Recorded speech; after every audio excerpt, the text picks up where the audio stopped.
زہیر نے کہا کہ سأحدثکم حدیثا، میں آپ کو ایک ماجرا سناتا ہوں، ایک بات سناتا ہوں۔ غزونا بلنجر، میں غزوہ لنجر میں شریک تھا جنگ کے زمانے میں۔ زہیر ابن قین بھی اس فوج میں شامل ہے، خلیفہ سوم کی فوج میں، اور کہتے ہیں کہ میں اس فوج میں تھا، ہم لڑے، آخرکار قبضہ نہیں کر سکے، خزریوں نے انہیں قبضہ کرنے نہیں دیا اور باقی منگولیا یا دیگر قوموں نے ان کی مدد کی، دفاع کیا، اور یہ اس مسلمان فوج پسپا ہو کر واپس آ گئی۔ کہ بعضوں نے کہا کہ سلمان فارسی اس فوج کی قیادت کر رہے تھے خلیفہ سوم کی جانب سے، اور بعضوں نے کہا ہے کہ سلمان باہلی اس کی قیادت کر رہے تھے۔ ظاہراً صحیح قرین قیاس سلمان باہلی ہے۔ زہیر کہتے ہیں جب ہمیں غنیمت ہمارے پاس دیکھی، ہمیں خوشحال دیکھا، تو ہم سے پوچھا خوشحال ہو تم لوگ، خوش ہو آج کہ آپ کو اللہ نے فتح دی ہے اور آپ کو بہت زیادہ مال غنیمت ہاتھ لگا ہے؟ تو ہم سب نے کہا ہم بہت خوش ہیں کہ فتح بھی ہوئی ہے اور ہمیں مال غنیمت بھی بہت ہاتھ لگا ہے۔ زرود میں ہی زہیر ابن قین اپنے ساتھیوں کو یہ ماجرا سنا رہے ہیں۔ ابھی 61 ہجری شروع نہیں ہوا، 1-2 دن باقی ہیں، اور 60 ہجری میں زہیر یہ واقعہ سنا رہے ہیں۔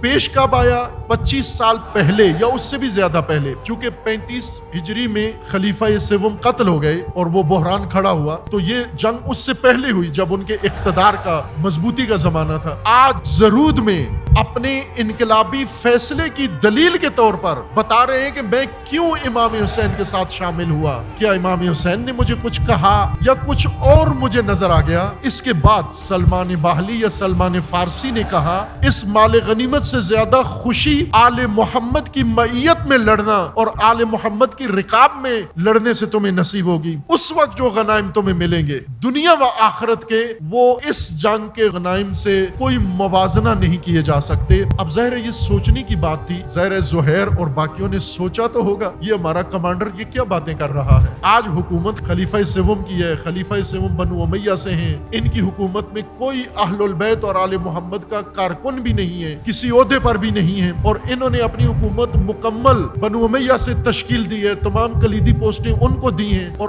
آل محمد کے ساتھ مل کر لڑنے کا کہاں موقع ملے گا ہمیں؟ یہ ایک عام آدمی ہے، سلمان فارسی ہوں تو بھی ایک عام آدمی ہے، سلمان باہلی ہوں تو بھی ایک عام آدمی ہے، کوئی علم غیب جاننے والی شخصیت نہیں ہے، لیکن آل محمد کے ساتھ لڑائی کی بشارت، یعنی آل محمد کی رکاب میں اور معیت میں، نہ مقابلے میں، ان کی معیت میں جنگ کی بشارت اور نوید اور مجدہ ان کو سنا رہے ہیں۔ اور پھر اس کے بعد زہیر ابن قین یہ واقعہ اپنے ساتھیوں کو سنا رہے ہیں دلیل کے طور پر کہ یہ 25 سال پہلے جنگ میں ہمارے کمانڈر نے کہا تھا اور آج آل محمد کا ساتھ نصیب ہو گیا ہے۔